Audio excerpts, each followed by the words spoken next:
Alberto Caballero, un matematician spaniol de la Universitatea din Vigo, trage un semnal de alarmă legat de pericolul intrării în contact cu extraterestrii. Într-o lucrare publicată în revista Arxiv, expertul a oferit o estimare a existenței civilizațiilor extraterestre rău intenționate care ar putea pândi în Calea Lactee.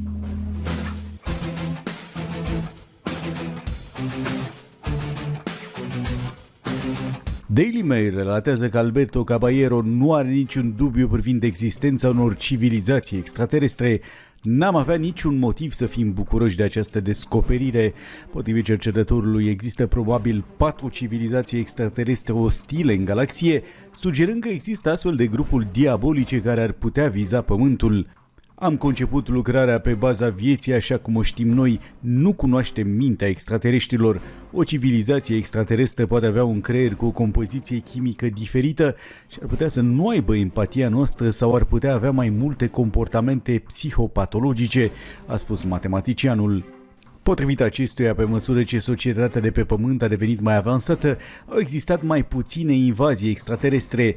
Alberto Caballero afirmă că dacă vom continua să transmitem mesaje în spațiu, probabilitatea ca acest lucru să ducă la propria noastră distrugere ar fi în continuare aproximativ aceeași ca Pământul să fie lovit de un asteroid global catastrofal.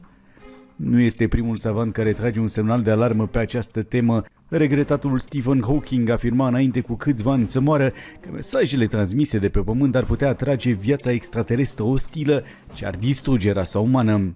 Faptul că probabilitatea estimată a unei invazii extraterestre este cu 2 ordine de mărime mai mică decât a unei coliziuni cu un asteroid ucigaș, asta ar trebui să deschidă ușa spre următorul pas, care ar fi o dezbatere internațională privind trimiterea unui mesaj radio interstelar în spațiu, a mai spus cercetătorul. Declarațiile acestuia vin în contextul în care recent Agenția Spațială din Statele Unite anunța o nouă era a astronomiei odată cu lansarea celui mai puternic telescop, James Webb.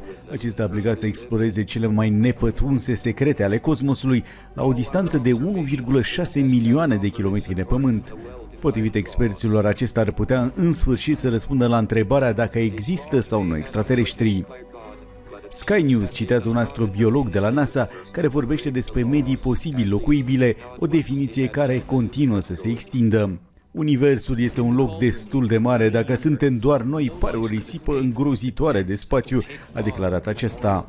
Lansat recent, James Webb, cel mai performant telescop spațial al omenirii, va putea vedea cosmosul la doar 100 de milioane de ani după Big Bang, eveniment care a dus la formarea Universului în urmă cu 13,8 milioane de ani.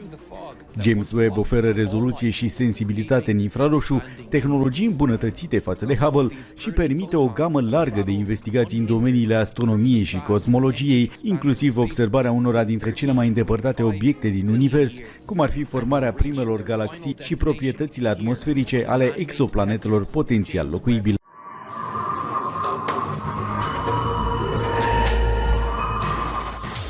China a anunțat într-o publicație de specialitate aflată sub controlul statului că ar fi detectat semnale a unor civilizații extraterestre cu ajutorul radiotelescopului gigantic Sky-Eye, cel mai mare din lume.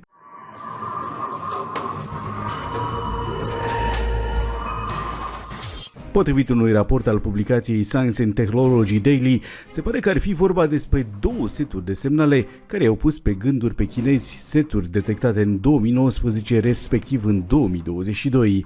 Publicația susține că Ministerul Chinez al Științei și Tehnologiei și astronomii de la Beijing Normal University ar fi detectat câteva cazuri de posibile indicii tehnologice la unor civilizații extraterestre. Potrivit documentului, semnalele erau diferite de cele captate anterior, iar cercetătorii chinezi le investigează în continuare pentru că nu este exclus să fie vorba de o interferență.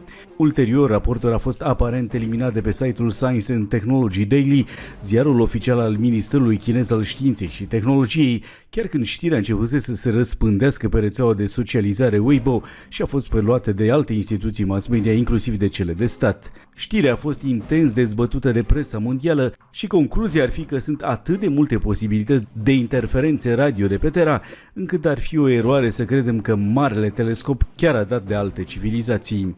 Interferențele pot veni dintr-o mulțime de surse, telefoane mobile, antene TV, sateliți, dar și electronice și computere ce sunt în zona observatorului. Apoi nu trebuie uitat că au mai fost cazuri și în China, dar și în Statele Unite, în care au fost detectate semnale ce păreau extrem de interesante, dar s-au dovedit a fi generate tot de oameni și de mulțimea de aparate ce funcționează pe Terra. Dincolo de seturile de semnale captate de radiotelescopul Sky-Eye, a fost celebru cazul semnalului WOW din 1977. Cel mai recent în Australia a fost detectat în 2019 un semnal de pe steaua Proxima Centauri, aflată la 4 ani lumină. Semnalul a fost subiectul unei cercetări publicate în revista Nature și s-a dovedit a avea origini pământene, deci a fost o alarmă falsă.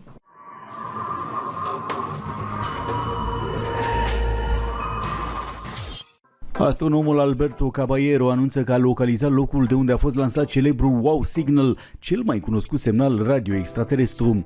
În 1977, un cercetător voluntar din cadrul SETI, Jerry Ekman, era martorul unui eveniment cu adevărat ieșit din comun. A fost singurul cercetător din lume care avea să capteze cea mai autentică dovadă a existenței extraterestrilor, un semnal radio devenit faimos sub numele de semnalul WOW. De ce a fost atât de uimit cercetătorul? Pentru că era pentru prima dată când era captat un mesaj clar audio din spațiu sub o formă logică, un ansamblu de sunete care nu avea nicio legătură cu activitatea umană. Expertul a explicat la vremea respectivă că semnalul a fost foarte aproape de frecvența de 1420 de MHz, în condițiile în care sursele naturale de radiații, cum ar fi planetele sau asteroizii, emit o gamă mult mai mare de frecvențe radio. Potrivit acesteia, semnalul a fost recepționat extrem de puternic, de aproximativ 30 de ori mai intens decât zgomotele obișnuite recepționate din spațiu. Emisia de 72 de secunde a provocat la vremea respectivă un uriaș val de entuziasm. Era primul semnal extraterestru care putea fi înțeles. Potrivit unui studiu publicat de Universitatea de Cambridge, cercetătorul a folosit arhiva de date Gaia Agenției Spațiale Europene, care conține informații despre multe obiecte din Calea Lactee și dincolo de ea. El a restrâns căutările la un anumit tip de sistem solar, reușind să ajungă la 38 de stele candidate. Apoi a ajuns la un rezultat. Sistemul stelar de unde ar fi putut proveni misteriosul mesaj primit pe Pământ în anul 1976 este 2 Mas 192-264. Cu alte cuvinte, dintre multele stele cercetate de unde se crede că ar proveni ciudatul semnal, acest mesaj stelar a fost singurul care a fost confirmat a fi similar cu cel solar. Dacă există o exoplanetă capabilă să susțină o civilizație inteligentă, există posibilitatea ca ea să fie aici, a declarat cercetătorul. Acest sistem stelar se găsește la aproximativ 1800 de ani lumină distanță față de Pământ.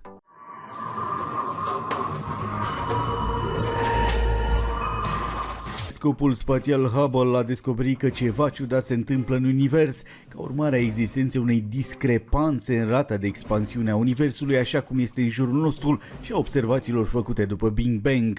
Anunțul a fost făcut de NASA. Cu peste 1 miliard de imagini cu fenomene ciudate și interesante care se petrec în universul observabil, telescopul lucrează în prezent la o misiune la scară mult mai mare, determinând cât de repede se extinde universul nostru. Space.com relatează că noile descoperiri sugerează acum că universul nu se extinde într-un ritm uniform. Galaxiile nu sunt staționare și de fapt se îndepărtează de noi. Telescopul a descoperit că aceste galaxii se mișcă într-un ritm neuniform și crescând. Cu cât o galaxie este mai departe de Pământ, cu atât se îndepărtează mai repede. Studierea modului în care universul s-a extins și cât de repede s-a extins a început cu 10 de ani în urmă, în 1920, când măsurătorile unor experți au sugerat această teorie că universul se extinde. Potrivit datelor culese de telescopul spațial, extinderea universului este chiar mai rapidă decât ceea ce au prezis modelele. Transportat și plasat pe orbita Pământului de o rachetă spațială în 1990, telescopul spațial este unul dintre cele mai mari și mai versatile telescoape aflate în spațiu. Numit după astronomul Edwin Hubble, telescopul a fost construit de Agenția Spațială Americană NASA cu ajutorul Agenției Spațiale Europene. Telescopul este poziționat în afara atmosferei terestre, ceea ce conferă avantaje semnificative față de telescoapele de pe Pământ, imaginile nefiind perturbate de către turbulențele atmosferice, iar telescopul putând capta informații și din spectrul ultraviolet, ale cărui lungimi de undă sunt în mod normal puternic atenuate de către stratul de ozon al Pământului. De la lansarea lui în 1990 a devenit unul dintre cele mai importante instrumente din istoria astronomiei. Cu el, astronomii au făcut numeroase observații care au dus la importante descoperiri în astrofizică. Camera fotografică cu câmp foarte larg de pe acest telescop furnizează cele mai detaliate imagini în lumina vizibilă realizate vreodată. Hubble a ajutat la rezolvarea unor vechi probleme din astronomie și a furnizat date care au necesitat elaborarea de noi teorii care să le explice. Printre primele misiuni efectuate a fost cea de măsurare a distanțelor până la stelele variabile numite cefaide, dând o mai mare precizie aproximării constantei Hubble, măsura vitezei de extindere a Universului care la rândul ei este legată de vârsta sa.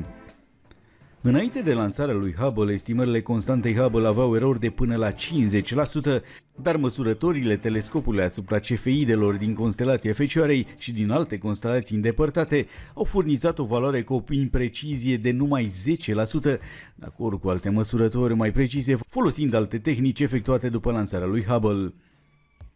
În timp ce Hubble a ajutat la precizarea estimării vârstei Universului, a generat îndoieli privind teoriile despre viitorul acestuia.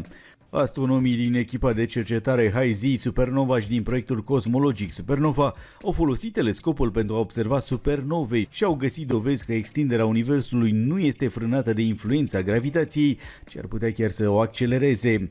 Această accelerare a fost măsurată ulterior cu mai multă precizie de alte telescoape de la Sol și din spațiu, care au confirmat descoperirea lui Hubble, dar cauza acestei accelerări este încă puțin înțeleasă. Telescopul spațial a fost folosit și pentru a studia obiecte aflate în regiunile îndepărtate ale sistemului solar, inclusiv planetele pitice Pluto și Eris. Alte mari descoperiri realizate datorită datelor de la Hubble includ discurile protoplanetare din nebuloasa Orion, dovezi ale prezenței planetelor extrasolare în jurul stelelor similare cu Soarele și corespondentele în lumină vizibilă ale încă misterioaselor explozii de rază gamma.